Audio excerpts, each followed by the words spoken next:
Baik, Assalamualaikum warahmatullahi wabarakatuh. Perkenalkan, nama saya Hamiduddin Ahmadan, NIM 1822017. Di sini saya akan memenuhi tugas ujian tengah semester mata kuliah hukum perusahaan. Yang pertama, soal jelaskan apa yang dimaksud dengan hukum perusahaan, ruang lingkup, aturan-aturan yang terkait hukum perusahaan yang digunakan di Indonesia. Baik, hukum perusahaan ialah hukum yang mengatur tentang seluk-beluk bentuk perusahaan yang diatur dalam pasal 1 angka 1 Undang-Undang Nomor 8 Tahun 1997 tentang dokumen perusahaan. Ditentukan bahwa perusahaan adalah setiap bentuk usaha yang dilakukan kegiatan secara tetap dan terus-menerus dan memperoleh keuntungan dan atau laba yang diselenggarakan oleh seseorang atau perorangan maupun badan usaha yang berbentuk badan hukum maupun bukan berbadan hukum yang didirikan dan berkedudukan dalam wilayah negara Republik Indonesia. Lalu ruang lingkup hukum perusahaan membahas hukum perusahaan meliputi dua hal pokok, yaitu bentuk usaha dan jenis usaha, keseluruhan aturan hukum yang mengatur tentang bentuk usaha dan jenis usaha disebut hukum perusahaan. Bentuk usaha adalah organisasi usaha dan usaha yang menjadi wadah penggerak setiap jenis usaha yang disebut dalam hukum perusahaan. Jenis usaha perindustrian, bidang perdagangan, bidang jasa, dan bidang keuangan yang diatur dalam UU Nomor 40 Tahun 2007 tentang perseroan terbatas, Undang-Undang Tahun 19 Tahun 2003 tentang BUMN, Undang-Undang Nomor 17 Tahun 2008 tentang CV, dan PP Nomor 54 Tahun 2017. Yang kedua ada soal apakah firma. Meliputi firma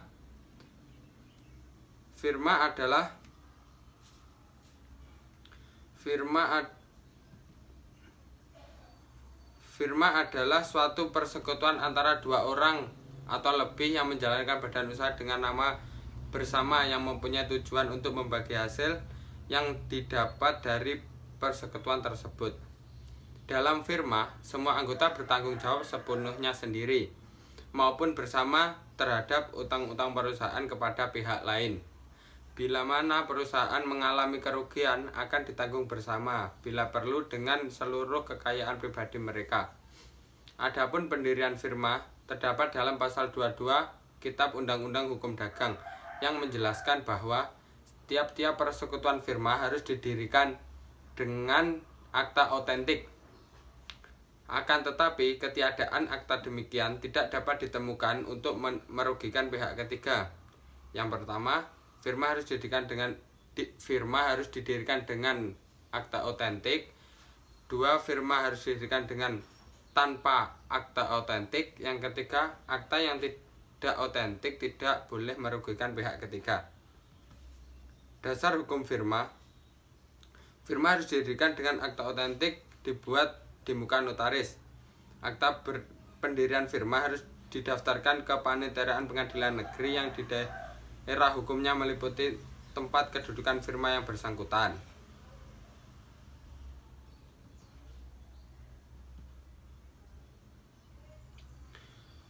Dasar hukum firma adalah pasal 31 Kitab Undang-Undang Hukum Dagang, yaitu pembubaran.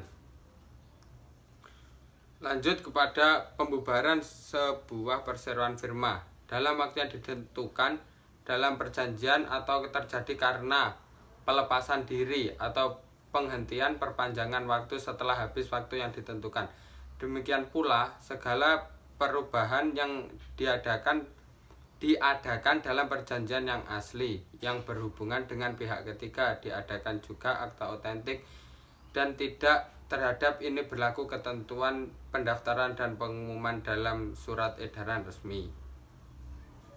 Yang ketiga,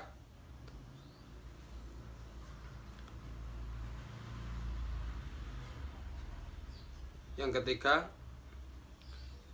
apa itu BUMN? Menurut Undang-Undang Nomor 19 Tahun 2003 tentang Badan Usaha Milik Negara adalah badan usaha yang seluruhnya atau sebagian besar modalnya dimiliki oleh negara melalui penyertaan secara langsung yang berasal dari kekayaan negara yang dipisahkan. Pertanggungjawaban yang pertama, seluruh atau sebagian modal dimiliki oleh negara. Maksudnya, maka agar tetap dikategorikan sebagai BUMN, maka negara minimum menguasai 51% modal tersebut. Lalu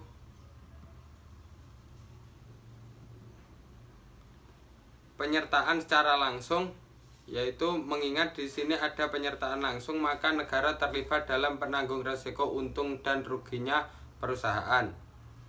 Lalu modal penyertaan berasal dari kekayaan yang dipisahkan. Maksudnya kekayaan yang dipisahkan di sini adalah pemisahan antara kekayaan negara dari anggaran pendapatan dari belanja negara atau APBN untuk dijadikan penyertaan modal negara pada BUMN. Untuk dijadikan modal BUMN, status BUMN pada dasarnya keberadaan BUMN di Indonesia memiliki keterkaitan yang erat dengan amanat pasal 33 Undang-Undang Dasar Negara Republik Indonesia tahun 1945. Pembubaran BUMN, yaitu pembubaran BUMN dalam Peraturan Pemerintah Nomor 45 Tahun 2005 pada bab 8 mengenai pembubaran BUMN pasal 79 yang berbunyi, pembubaran BUMN ditetapkan dengan peraturan pemerintah, yaitu pemegang tertinggi adalah direksi. Lanjut kepada CV. Apa ya itu yang dimaksud CV? CV adalah seperti firma yang mempunyai satu atau beberapa orang sekutu komanditer. Jika dalam dalam firma hanya memiliki satu sekutu. Yaitu pertanggungjawaban anggota CV dibagi atas dua jenis. Yang pertama, sekutu pasif yang bertugas wajib menyerahkan uang, benda, ataupun tenaga kepada persekutuan sebagaimana yang disanggupkan. Lanjut, berhak menerima keuntungan, tanggung jawab terbatas pada jumlah pemasukan yang telah disanggupkan. Tidak boleh campur tangan dalam tugas sekutu pasif.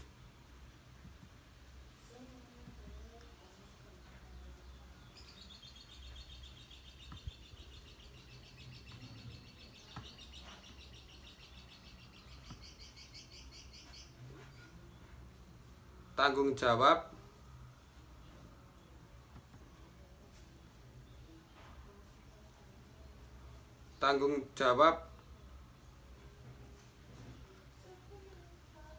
yaitu pembubaran CV.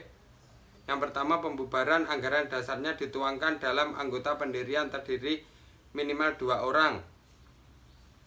Kesepakatan dari pihak yang mau mendirikan usaha. 4. Akta notaris berbahasa Indonesia. Status hukum diatur dalam Pengaturan Persekutuan Komanditer KUH Dagang pasal 19, 20 dan 21 dan 32 KUH Dagang. Yang pembubaran persekutuan komanditer sama dengan firma, yaitu harus dilakukan dengan akta autentik yang dibuat di muka notaris, didaftarkan di Kepaniteraan Pengadilan Negeri dan diumumkan dalam tambahan berita negeri. Lanjut kepada sekutu aktif atau tanggung jawab kepada pihak ketiga sampai dengan harta pribadi. Sekutu aktif bertindak menjalankan CV perusahaan, kepengurusan, dan menjalankan perjanjian hubungan hukum dengan pihak ketiga. Sekutu pasif bertanggung jawab modal sebesar modal yang disetorkan ke CV. Sekutu pasif tidak turut dalam pengurusan CV. Yaitu lanjut kepada soal kelima tentang BUMD. BUMD adalah badan usaha milik daerah, merupakan badan usaha yang dikelola dan dibina, diawasi oleh pemerintah. Sebagian besar bahkan secara keseluruhannya berasal dari negara yang diambil dari pendapatan masing-masing daerah. Pertanggungjawaban berdasarkan kategori sasarannya secara detail dibedakan menjadi dua, yaitu perusahaan diatur untuk melayani kepentingan umum yang bergerak di bidang jasa dan bidang usaha. Lalu cara pendirian BUMD terdapat pada pasal 177 Undang-Undang Nomor 32 Tahun 2004 tentang pemerintah daerah, menyatakan pemerintah daerah dapat memiliki BUMD untuk pembentukan, penggabungan, pelepasan, dan kepemilikan dan pembubaran. Status hukum BUMD. Undang-Undang Nomor 32 Tahun 2004 tentang pemerintah daerah telah mengamanatkan penyusunan peraturan pemerintah tentang BUMD.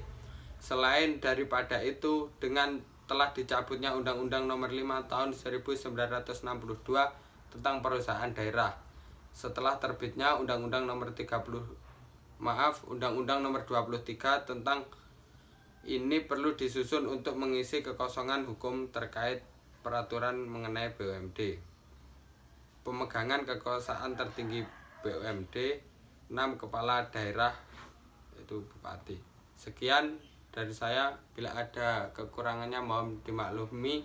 Wassalamualaikum warahmatullahi wabarakatuh.